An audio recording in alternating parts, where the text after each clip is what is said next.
I would like to talk about our identity as a Shia of Ali. What does it actually mean?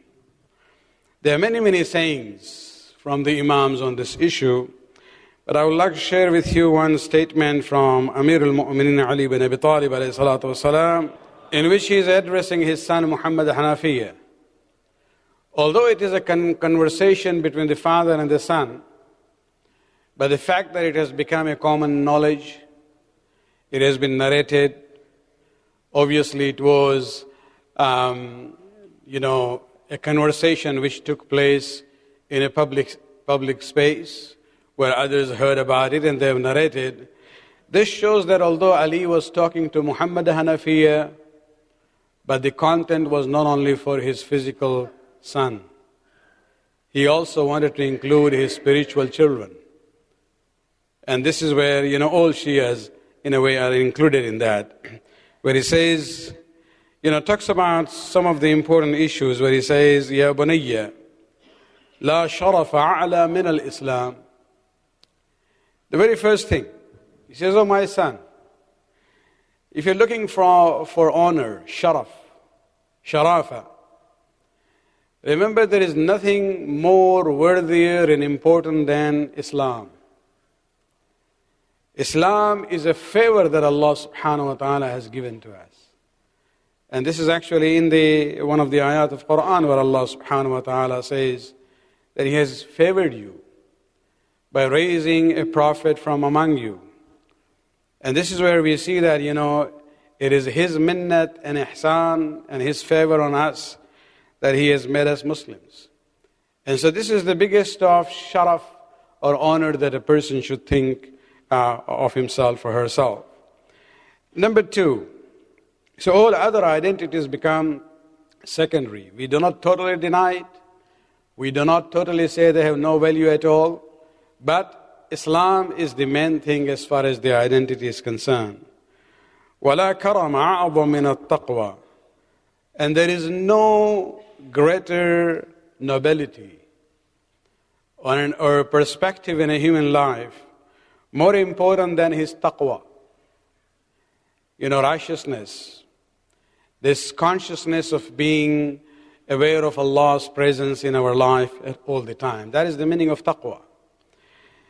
And so that is what he is considering to be the biggest of karama. This is again a very similar word as sharaf. And karamat and sharafat is almost very close to one another. Then he says, وَلَا مَعْقِلَ أَحْرَضَ مِنَ الْوَرَعِ. Then he talks about ma'qil. Basically, we're talking about something which protects you, like a fort or a fortress, which shields you from the enemies.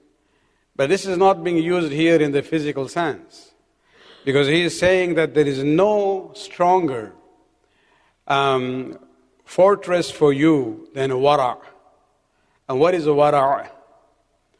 We talked about this before also, and this has come repeatedly in the sayings for the Imams of Ahlul Bayt, referring to their Shias. Wara' is actually a higher level, I would say, of taqwa. It means that when a person finds, himself or herself in a gray area. You see, it is a given for a Muslim. When you know it's white and black, you know what to do. There's no questions there. It is in the gray area that we are being tested. That's where the shaitan comes and attacks a Muslim or a mu'min. Because in white and black, things are very obvious and clear. So it is that gray area which is actually what we call the place of ibtila and imtihan. And there, the most important thing is always to make sure that we exercise precaution. People don't like this. I have been told on my face by some people when I talk about these issues, so why do you want us to go the extra mile?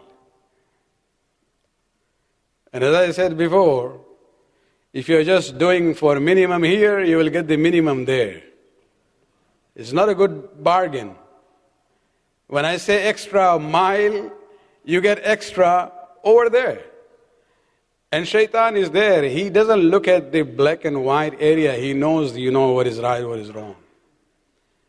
He will target me and you in the gray area, shubahat. And this is where we have to say, La ma'qila, there is no stronger fortress for us, ahradu min al-wara', than this sense of, exercising precaution. Wala shafi anjah min al-tawbah. Then Ali says to his son here, and the spiritual sons referring to each one of us here, that there is no intercessor between you and Allah more successful than min al-tawbah. It's interesting, yesterday I was reciting a hadith from Amir al-Mu'mineen to Kumail, where he separates istighfar from tawbah. He says istighfar is just, confessing, I didn't mistake, oh Allah forgive me for it. Tawbah is actually going back, redressing the problem, making the amends, and making a commitment that I'll not do it again. And this is where he says, there is no better intercession between you and Allah than tawbah. وَلَا لِبَاسَ أَجْمَلُ مِنَ الْعَافِيَةِ. We always make sure we take care of the clothes that we wear. It is part of how we present ourselves in the society, and that's nothing wrong with it. But then Ali says, remember, on a different level, there is another libas. وَلَا لِبَاسْ أَجْمَلُ. There is no garment which is more beautiful than health. Health is more, it protects you, physically. وَلَا وِقَايَةَ أَمْنَعَ مِنَ السَّلَامَةِ. And then he talks about again the issue of, safety and security on a social level, that there is nothing more protection for you and a defense for you than the safety in the society. وَلَا كَنْزَ أَغْنَعَ مِنَ الْقُنُوعِ. Then he says, there is nothing more important treasure than qunu'. Qunu' min qana'at, which means contentment. To be happy with what Allah subhanahu wa ta'ala has given to us. And he actually repeats that in a different way in the next sentence where he says, وَلَا مَالَ أَضْحَبُ لِلْفَاقَ مِنَ الرِّضَى بِالْقُوتِ. He says, there is no mal given to you which has more ability to get rid of poverty from you than this contentment with what you have. He says, if what you have and you are content with it, that little that you consider to be a little bit becomes actually a very powerful source of, okay, this is it. I don't need anything else. And then he ends by saying, وَمَنِ اخْتَصَرَ عَلَى بُلُغَةِ الْكَفَافِ فَقَدْ انْتَظَمَ الرَّاحَ وَتَبَوَّعَ خَفْضَ الدَّعَى.